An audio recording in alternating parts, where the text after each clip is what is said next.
কেরাম মুফাসসিরিন কেরাম বলেন, এই চার ফরজে কোনো একটা ফরজের মধ্যে যদি এক চুল পরিমাণ জায়গাও শুকনা থাকে ওযু হবে না।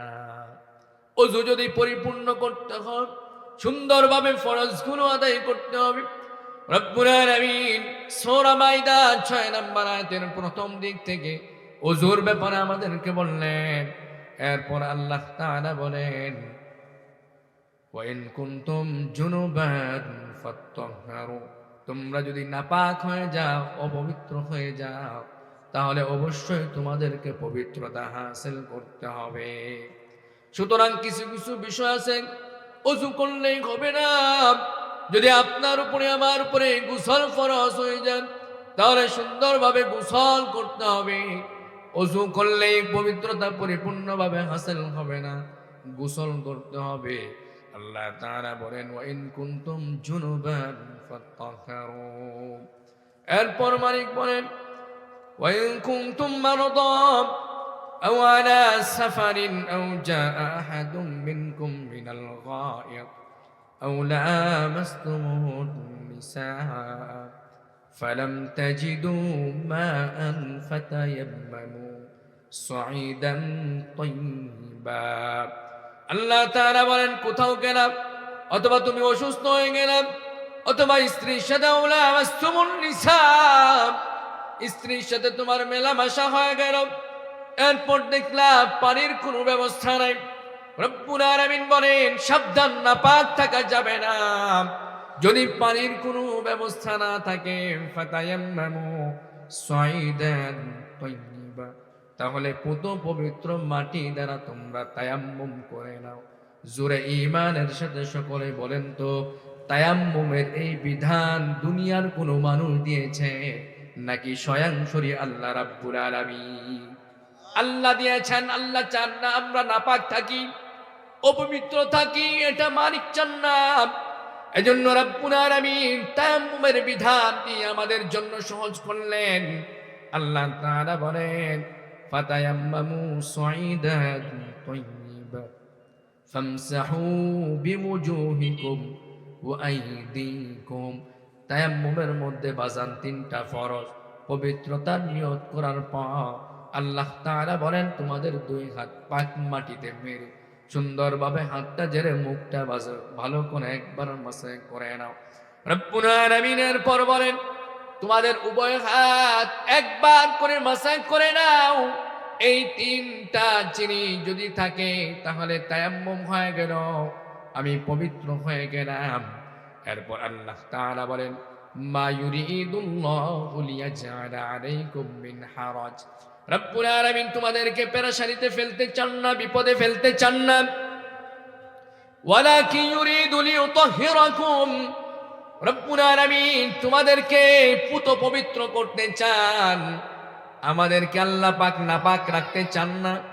নাপাকি মালিক পছন্দ করেন না। মালিকের কাছে তাহারাত তথা পবিত্রতা বড় গুরুত্বপূর্ণ বিষয়। মালিকের কাছে তাহারাত পবিত্রতা বড় দামি জিনিস। আশরাফুল মাখলুকাত, মানুষের মধ্যে দামি হলো ঈমানদার। ঈমানদার মুসলমান নাপাক থাকবে, এটা কল্পনায় করা যায় না। এরপর রব্বুল আলামিন বলেন, ওয়ালিউতিম্মা নি'মাতাহু আলাইকুম, মালিক তোমাদের উপরে তার নিয়ামতকে পরিপূর্ণ করতে চান। অর্থাৎ যিনি পবিত্র তার উপরে আল্লাহ পাকের সমস্ত নিয়ামত অবধারিত। যে নাপাক তার উপরে আল্লাহ পাকের কোনো নিয়ামত থাকে না। এজন্য এই দুষ্টর ঘর থেকে কখনো অভাব অনটন দূর হয় না। যে নাপাক থাকে সেখানে বরকত থাকে না, যে নাপাক থাকে সেখানে বরকত হয় না। যে নাপাক অবস্থায় দোকানদারি করবে, ব্যবসা বাণিজ্য করবে, মনে রাখবেন, আল্লাহ, আল্লাহর জাতের কসম খায় বলি মুসলমান, ওই ব্যবসায়ী কখনোই চূড়ান্ত পর্যায়ে সফলতা অর্জন করতে পারবে না। যে নাপাক থাকে সে যদি চালক হয়, গাড়ি চালক হয়, অটো চালক হয়, মনে রাখবেন কখনোই তার রিজিকের মধ্যে বরকতের ব্যবস্থা হবে না। সুতরাং যে চাকরিজীবী যে চাকরি করে সেও যদি বারাকাত চায়, আল্লাহ পাকের নিয়ামত পরিপূর্ণভাবে হাসিল করতে চায়, তাহলেও তাকে তাহারা তথা পবিত্রতা অর্জন করতে হবে। পবিত্রতা সাধারণ আর স্বাভাবিক কোনো বিষয় নয়। মুসলিম শরীফের 556 নম্বর হাদিসের বর্ণনা। বিশ্বনবী রাহমাতাল লিল আলামিন বলেন, শোনো, পবিত্রতা সাধারণ আর স্বাভাবিক কোনো বিষয় নয়। পবিত্রতার সরাসরি সম্পর্ক তোমার ঈমানের সাথে। বিশ্বনবী বলেন, ক্বালা রাসূলুল্লাহি সাল্লাল্লাহু আলাইহি ওয়াসাল্লাম, আত-তুহুরু শাতরুল ঈমান। পবিত্রতা তোমার ঈমানের একটা অংশ বিশেষ। পবিত্রতা তোমার ঈমানের একটা অঙ্গ। সুতরাং যে নাপাক, যে অপবিত্র থাকে, তার ভিতরে গুরুত্বপূর্ণ ঈমানের একটা বিষয় নাই। এজন্য কখনোই সে পরিপূর্ণ মুমিন হতে পারে না।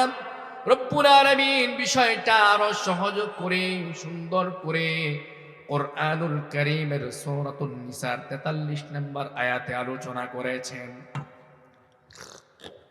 আল্লাহ রাব্বুল আলামিন বলেন, শোনো, যারা মাদকাসক্ত তারাও নাপাক। আল্লাহ তাআলা বলেন, ইয়া আইয়ুহাল্লাযীনা আমানু লা তাকরাবুস সালাতা ওয়া আনতুম সুকারা। হে ইমানদারেরা, মদ্যপ অবস্থায় তোমরা নামাজের ধারে কাছেও আসবা না। সাবধান, সাবধান। মদ্যপ অবস্থায় থাকলে চিন্তা মস্তিষ্ক ঠিক থাকে না। বাজার, যারা মদ্যপায়ী হয়, যারা মাদক সেবী হয়, তারা মাদক সেবনের কারণে চিন্তা মস্তিষ্ক বিগড়ে যায়। গভীর রাতে যখন তারা ঘরে যায়, কখনো কখনো নিজের বউকে আম্মা বইলা ডাক মারে। ঠিক কিনা? জোরে বলে, একটু জোরে বলেন না। বউরে মা কয়, মা রে বউ কয়, চিল্লা বলেন নাউজুবিল্লাহ।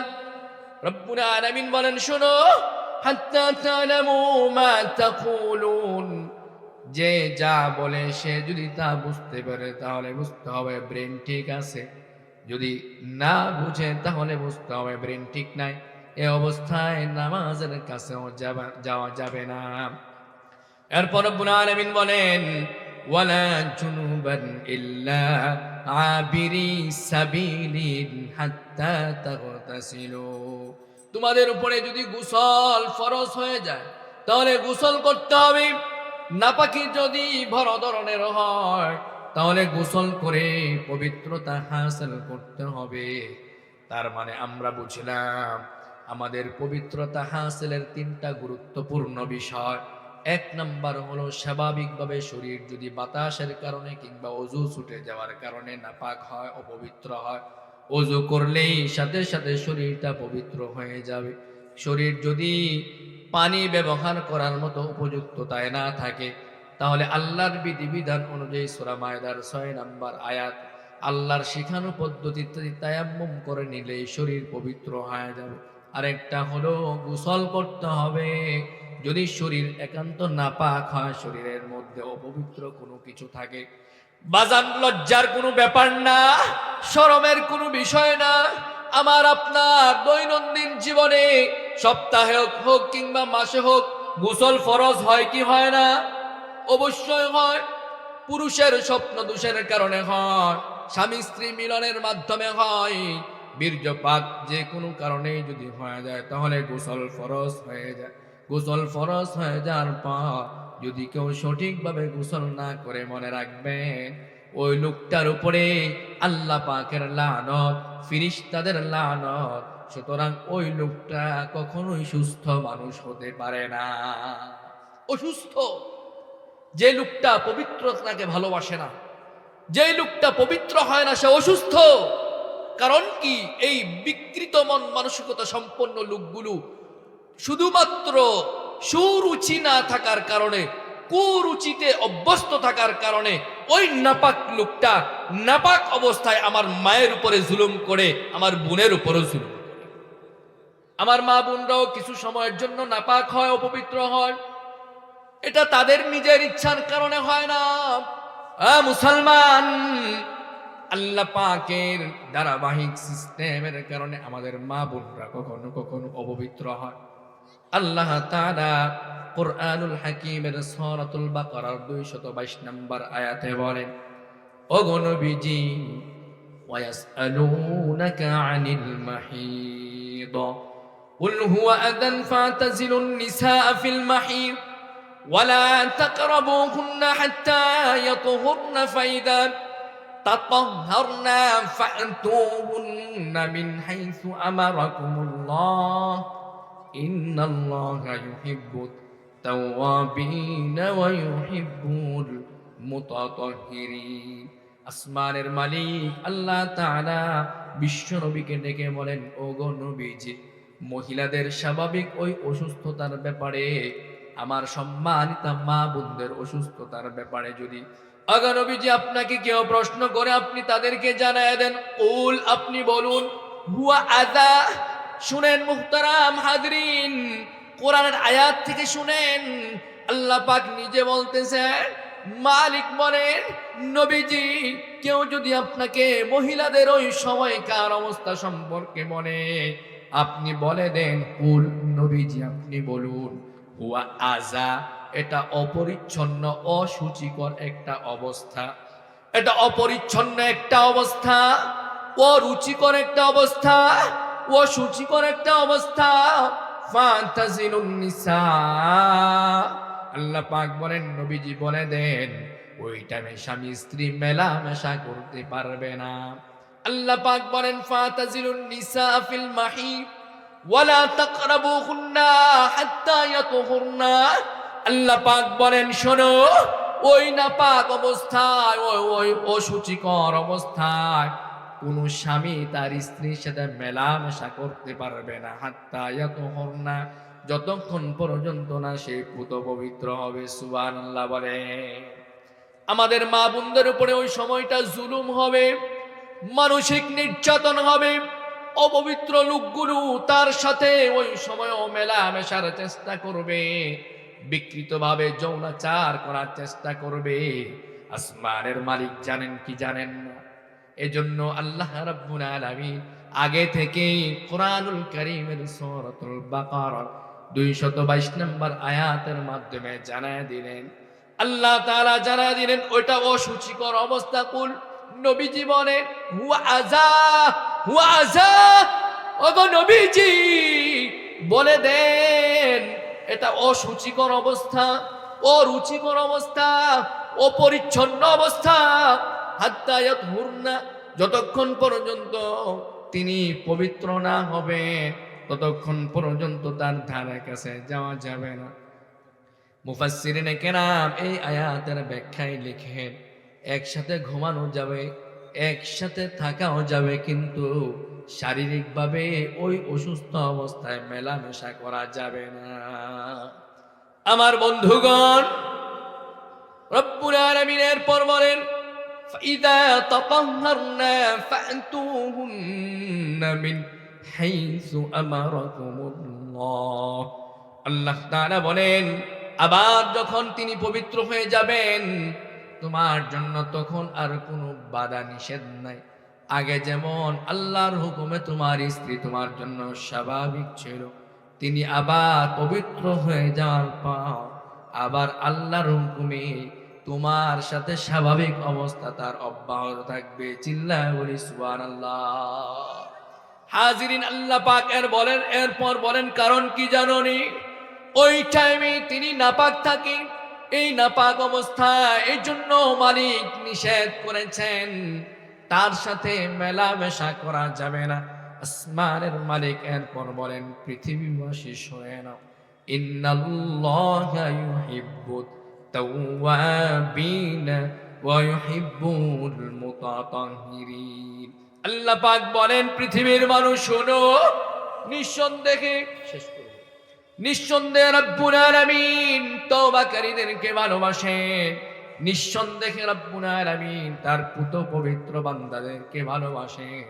তাফসীরের কিতাবের মধ্যে আছে, রব্বুল আলামিন এখানে তওবাকারীদের কথা কেন ইঙ্গিত করলেন? কারণ হলো, অনেক পাপিষ্ট আছে, আমাদের মা বোনদের ওই নাপাক অবস্থায় জোর করে তার সাথে মেলামেশা করেছে। সুতরাং সে যদি তার ভুল বুঝতে পেরে আমার আল্লাহর কাছে তওবা ইস্তেগফারের আমল করে আমার আল্লাহ তাকে ভালোবাসবেন। আর মূলত যারা পুত পবিত্র হয় তাদেরকে আসমানের মালিক ভালোবাসে। সুবহানাল্লাহ। আমার মুহতারাম হাজিরিন, আপনাদেরকে এতক্ষণ যাবৎ আমি যা বুঝাতে চাইলাম তা হলো পবিত্রতা আমাদের জীবনে খুবই গুরুত্বপূর্ণ একটা বিষয়। এই জন্য পবিত্রতা হাসিল ওযুর দ্বারা হয়, পবিত্রতা হাসিল তায়াম্মুমের মাধ্যমে হয়, পবিত্র হাসিল গোসলের মাধ্যমে হয়। গোসলের মধ্যে 3টা ফরজ: ভালোভাবে কুলি করা, নাকের নরম জায়গা পর্যন্ত ভালোভাবে পানি পৌঁছানো, সমস্ত শরীর আল ফিকহুল মুয়াসসার কিতাবের মধ্যে এসেছে সমস্ত শরীরটা ভালোভাবে ধৌত করা। 3টা ফরজ এত সুন্দর করে আদায় করতে হবে, যদি এক চুল পরিমাণ জায়গা শুকনা থাকে ফরজ গোসল আদায় হবে না। এজন্য ডোলে ডোলে গোসল করবেন, চিপা চাপায় পানি পৌঁছায় দিবেন।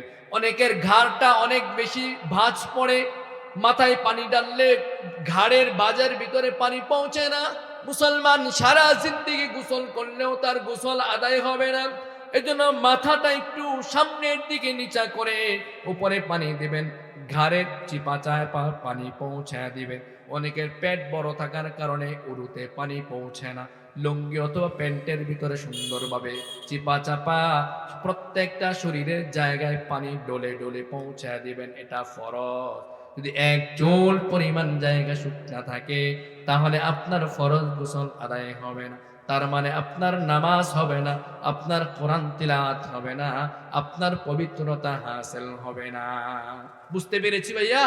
ভাই খুবই জরুরি বিষয়, বুঝতে পারছি তো ইনশাআল্লাহ? আমি আমার আলোচনা শেষ করতেছি। নামাজ শুরু করার পূর্ব শর্ত কি?